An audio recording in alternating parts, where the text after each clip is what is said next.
بسم اللہ الرحمن الرحیم، السلام علیکم۔ آپ دیکھ رہے ہیں پروگرام نقطہ نظر، میں ہوں سلمان حسن، ساتھ موجود ہیں جناب مجیب الرحمان شامی صاحب۔ ناظرین، میدان جو ہے وہ سیاست کا ہو یا کھیل کا، دونوں جگہ ہلچل مچی ہوئی ہے۔ سیاست کے میدان میں جو ناراضگیاں تھیں اور وہاں پر کیا صلح صفائی ہو رہی ہے، اور کیا پرانے کھلاڑی ایک بار پھر منظر عام پر آ سکتے ہیں، ٹیم میں ان کی واپسی ہو سکتی ہے، اس پر تو ہم پروگرام میں آگے چل کے بات کریں گے۔ لیکن سب سے پہلے جو ایک آج کی اہم خبر وہ یہ کہ چیف جسٹس کا عہدہ سنبھالنے کے بعد فل کورٹ اجلاس طلب کیا تھا آج جسٹس یحییٰ آفریدی صاحب نے، اور اس اجلاس کا اعلامیہ جو ہے وہ اب جاری کر دیا گیا ہے۔ تو پروگرام کا آغاز اسی سے کرتے ہیں۔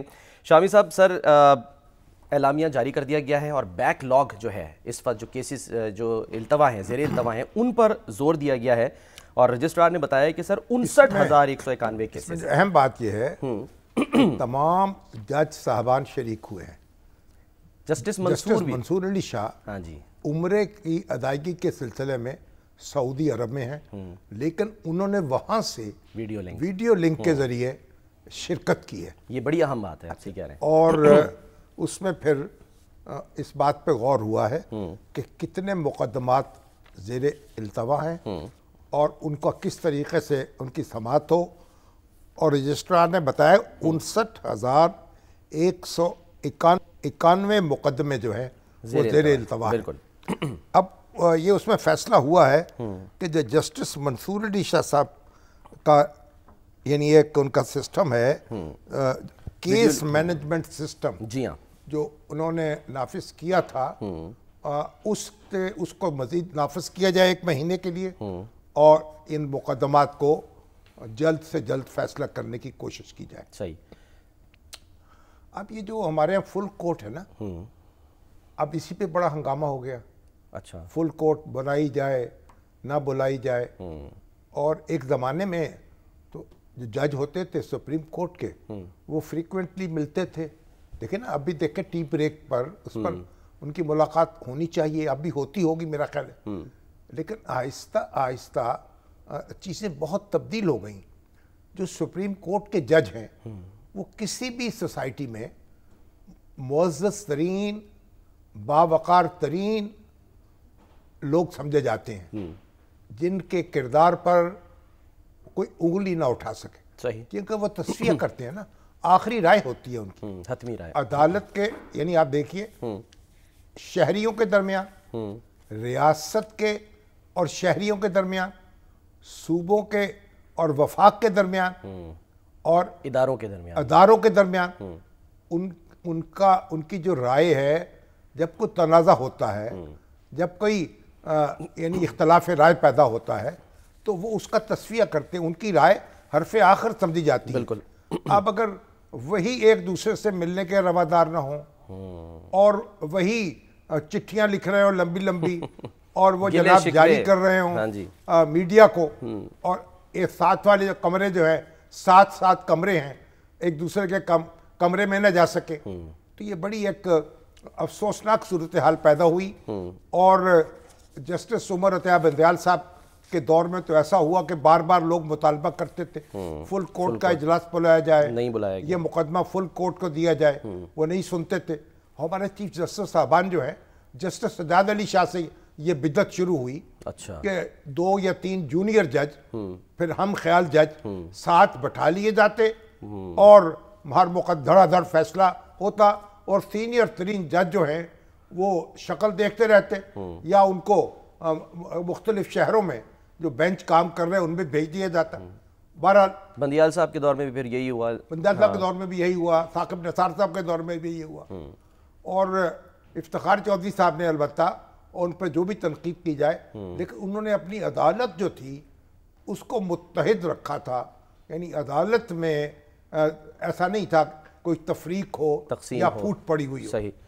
تو مطلب اب قاضی صاحب جب تشریف لائے، قاضی فائز عیسیٰ، انہوں نے فل کورٹ کا اجلاس بلایا، انہوں نے جو مقدمات تھے ان کی سماعت جو ہے وہ سارے ججوں کے سامنے، فل کورٹ بینچ کے سامنے شروع کی، انہوں نے جو اس کی لائیو جو ہے وہ کوریج شروع کی، اس کا کہا بالکل، اور آپ براہ راست دیکھ سکتے تھے سپریم کورٹ کی کاروائی، اور یہ پہلی دفعہ ہوا، تو اس لحاظ سے انہوں نے ایک شفافیت جو ہے اس کو فروغ دیا. اب کس مقدمے میں انہوں نے کیا فیصلہ کیا اس سے قطع نظر یہ تو ایک اختلاف کی بات ہوتی ہے. کسی مقدمے پہ سے کسی فیصلے سے آپ کو اختلاف ہو سکتا ہے, کسی سے اتفاق ہو سکتا ہے, لیکن قاضی فائز عیسیٰ اپنے رویے کے اعتبار سے ایک تو بڑے وہ غریب پرور, منکسر المزاج, پروٹوکول سے بے نیاز اور ایک عام آدمی کی طرح زندگی گزارنے والے شخص تھے. یعنی آپ ڈبل روٹی خریدنے کے لیے بھی آپ خود جا رہے ہیں بازار میں, اپنے گھر سے چلتے ہیں پیدل, ڈونٹس خریدنے خود جا رہے ہیں, اور پیدل جو ہے وہ سپریم کورٹ جاتے ہیں, اور کوئی ہٹو بچو نہیں ہے, کوئی سیکورٹی کا غلغلہ نہیں ہے, اور پھر یہ ہے کوئی نئی گاڑیاں خریدنے کا شوق نہیں ہے. تو انہوں نے تو جو جج حضرات تھے ان کے سامنے, یعنی ان کو ایک جج جو سپریم کورٹ میں مقرر ہوتا اس کو ایک نئی گاڑی دی جاتی ہے اور ایک پرانی گاڑی استعمال کرتا. پرانی گاڑی جو ہے وہ 3 یا 4 سال پرانی ہوتی ہے. تو اب انہوں نے نئی گاڑیاں خریدنے سے انکار کر دیا. تو بہت کچھ انہوں نے یعنی ایک ایک پیسہ جو ہے اس کا سوچ سمجھ کے خرچ کیا جائے اس پہ زور دیتے رہے. اور پھر جو پارلیمنٹ کی عزت ہے, لوگوں کو بتایا کہ پارلیمنٹ کی عزت کی جانی چاہیے, پارلیمنٹ کے منظور شدہ قوانین جو ہیں ان پر بڑا غور و خوض کرنا چاہیے. یہ نہیں کہ ان کو آپ پھونک مار کے اڑا دیں. اور ہمارے جسٹس عمر عطا بندیال نے تو جو وہ پروسیجر ایکٹ آیا تھا اس کو انہوں نے نافذ ہونے سے پہلے معطل کر دیا تھا. جی ہاں, تو قاضی صاحب نے اپنے اختیارات بھی کم کیے, چیف جسٹس کے اختیارات 3 رکنی بینچ کے سپرد ہو گئے, اور شفافیت بھی لے کے آئے, اور پھر یہ اپنے رویے سے بھی ایک عام شخص کی طرح وہ پیش آتے رہے اور بیہیو کرتے رہے. تو اس لیے ان کو میں تو سمجھتا ہوں کہ ان کو سلام پیش کیا جانا چاہیے. اور اب کئی ہمارے دوست کر بھئی جسٹس منیر سے ان کا موازنہ کر رہے ہیں. جسٹس منیر سے ان کے کیا موازنہ؟ جسٹس منیر نے تو عدلیہ کی بے توقیر, پارلیمنٹ کی بے توقیری کی.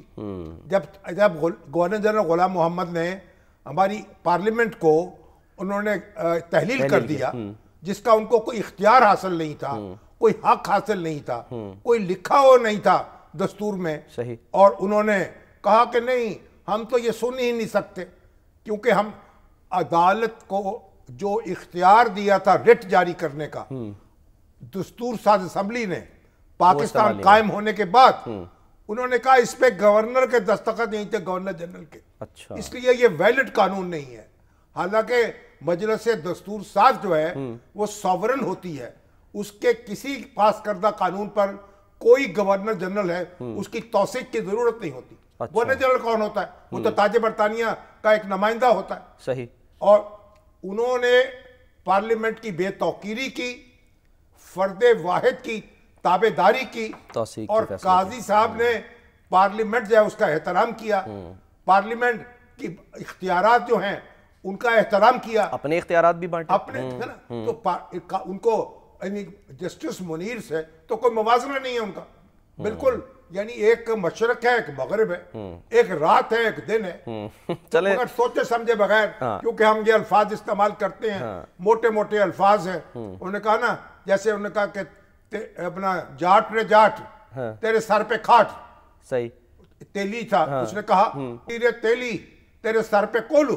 انہوں نے کہا بات بنی نہیں ہے, کافیہ ملا نہیں ہے. انہوں نے کہا نہ ملے مگر سر تو ٹوٹے گا نا جب کولو لادا جائے گا, تو وزن کیسے اٹھائے گا. بغیر سوچے سمجھے جو ایسی تبصرے ہو رہے ہیں, اور بڑی ایسے لوگ ہیں جو بالکل میں سمجھتا ہوں کہ ایک فلاں مکتب ہے, ایک دودھ کے دانت ان کے گرے نہیں ہیں, اور وہ یہ بات, اور وہ ججوں کا ذکر ایسے کرتے ہیں جیسے بچوں کا ذکر کرتے ہیں, توہین ہمیں اس طریقے سے. تو یہ کوئی آزادی اظہار تھوڑی ہے.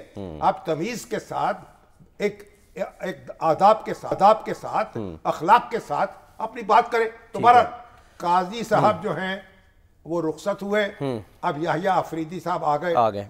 تو کچھ لوگ کو جو الجھنیں پیدا ہوئی تھی انہوں نے آتے ہی رفع کر دیا, کہا کہ فل کورٹ کا اجلاس ہوگا, اور اس کے بعد مقدمے جو ہیں ان کی تاخیر اس کا بھی نوٹس لے لیا, اور سپریم جوڈیشل کونسل کا اجلاس بھی بلا لیا, اور ساتھ ہی یہ ہے کہ تمام جج جو ہیں وہ شریک بھی ہو گئے ان کی اوتھ ٹیکنگ میں بھی, اوتھ ٹیکنگ میں شریک ہوئے بالکل، اور ان کی والدہ بھی شریک ہوئیں. والدہ کو انہوں نے احترام سے ان کو سلام کیا, ان کی دعائیں لیں, اور کسی کے ساتھ تصویر نہیں بنائی, کسی کے ساتھ بیٹھ کے گپے نہیں لگائیں. اور مسجد میں جس نے تصویر بنانے کی کوشش کی تو اس پر ذرا اپنا ایک انہوں نے تمکنت جو ہے برقرار رکھی اور فاصلہ برقرار رکھا کہ ایسا ہونا چاہیے ایک چیف جسٹس کو. سر ہم یہ کہہ سکتے ہیں کہ سب سے بڑا چیلنج اس میں وہ جو تقسیم تھی سپریم کورٹ میں وہ ہوگا. جو ہے دیکھیے اختلاف ہو سکتا ہے, اختلاف ہونا چاہیے, ہر مقدمے میں اختلاف ہوگا. تو آج میسج مل گیا. دیکھیں نا ہمارے 5 فقہ ہیں, ہمارے ابو حنفی فقہ, شافعی فقہ, مالکی فقہ اور حنبلی اور جعفری. تو فقہ جعفریہ, امام جعفر صادق کی فقہ. بالکل. تو یہ 5 تھاٹ ہیں, 5 سکولز آف تھاٹ. ٹھیک ہے, مسلم.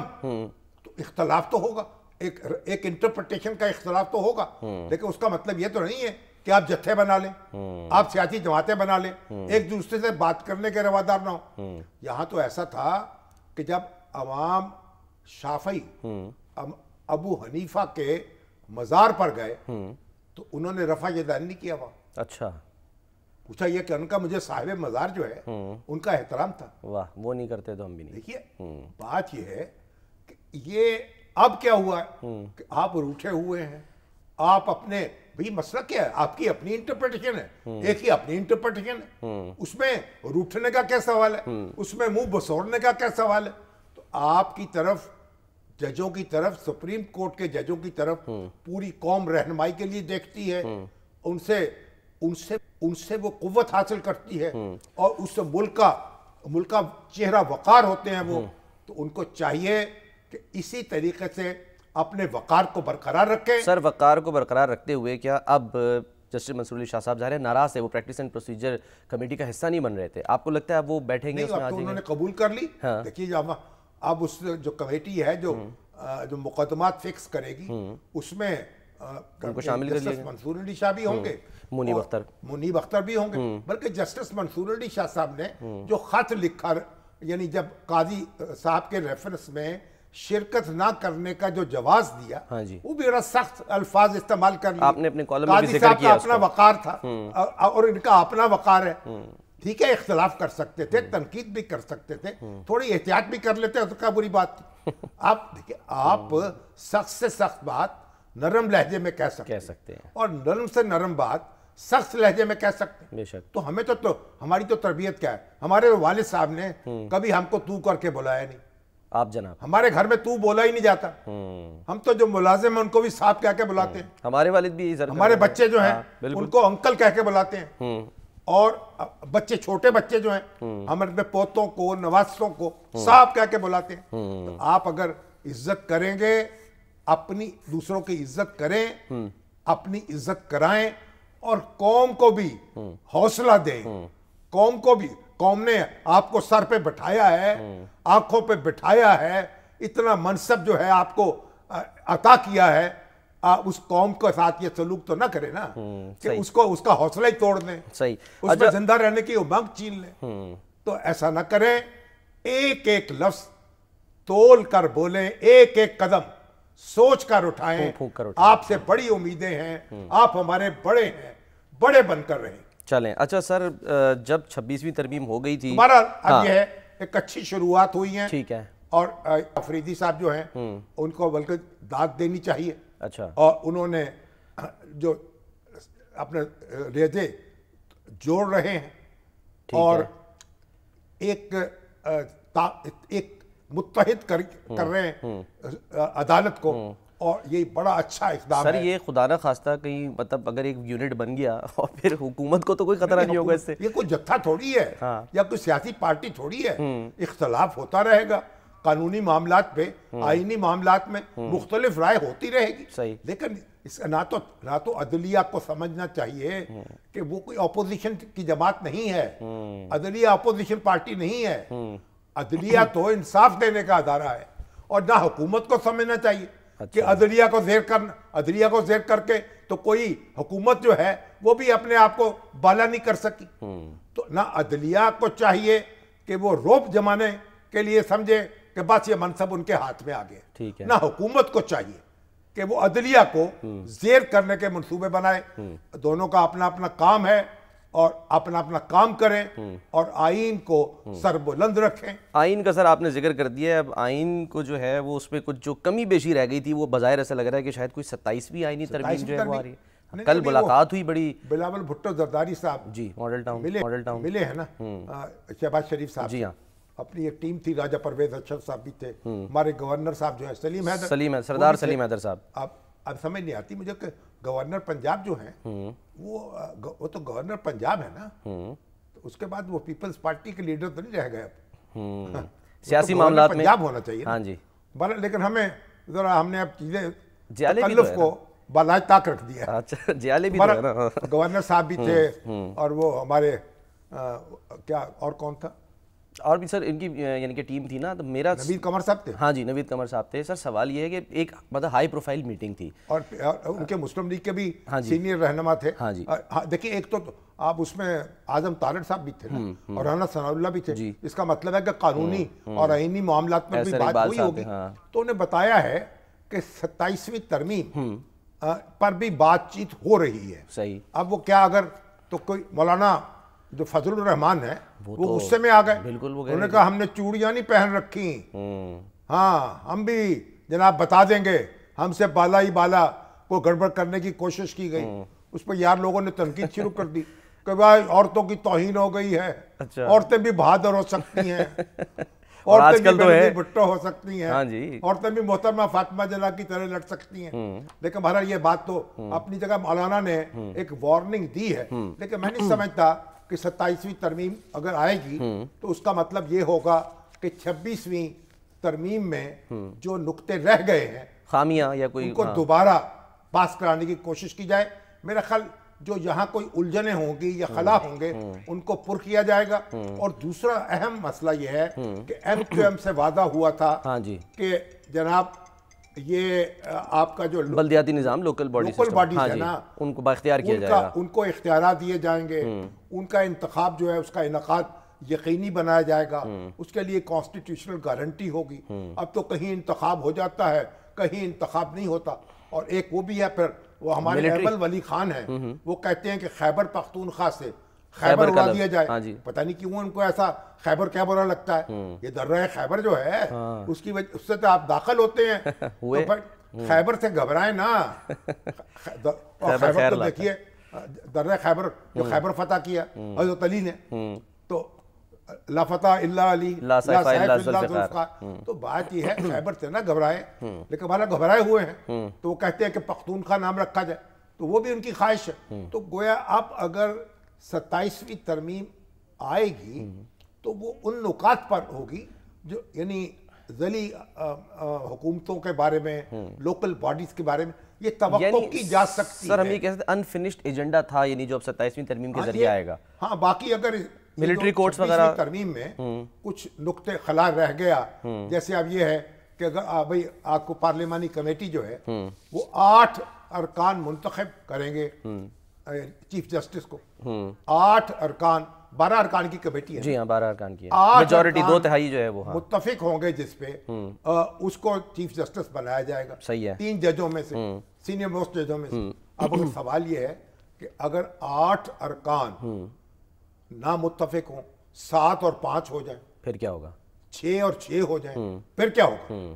کیونکہ متناسب نمائندگی کے ذریعے وہ ان کے ارکان چننے ہیں نا. بالکل. یعنی مختلف سیاسی جماعتوں کے نمائندے ہونے ہیں. تو یہ ایک میں سمجھتا ہوں کہ ایک بڑا خلا ہے اس میں. اگر یہ ایسا سمجھوتا نہیں ہوتا پھر کیا ہوگا؟ اور دوسرا یہ ہے اب آگے سر وہ جوڈیشل کمیشن کا بھی جو ہے وہ مسئلہ آ رہا ہے. پی ٹی آئی سر حصہ بننے جا رہی ہے ججز تقرری کمیشن کا. جوڈیشل کمیشن میں بیٹھیں گے. دیکھیں ان کی 2 نشستیں ہوں گی. اپوزیشن کے جو ارکان ہیں وہ سینٹ اور قومی اسمبلی, وہ قائد حزب اختلاف, تو دونوں جگہ پی ٹی آئی کے ہیں. تو پی ٹی آئی نومینیٹ کرے گی. تو اور وہاں سے پھر پوری کارروائی جو ہوگی ججوں کی تقرری کی جو بحث ہوگی, جو نام پیش ہوں گے اس کا حصہ ہوگی, اور ایک ایک بات پہ اس کی نظر ہوگی. اور پھر جناب اگر آپ کو ادھر ادھر ہوں گے تو وہ پورے جہان میں آپ کا ڈنڈورا پیٹے گی اور آپ کی گرفت کرے گی. تو پی ٹی آئی نے بڑا اچھا فیصلہ کیا ہے, اگرچہ کہ ابھی تک عمران خان صاحب نے اس پہ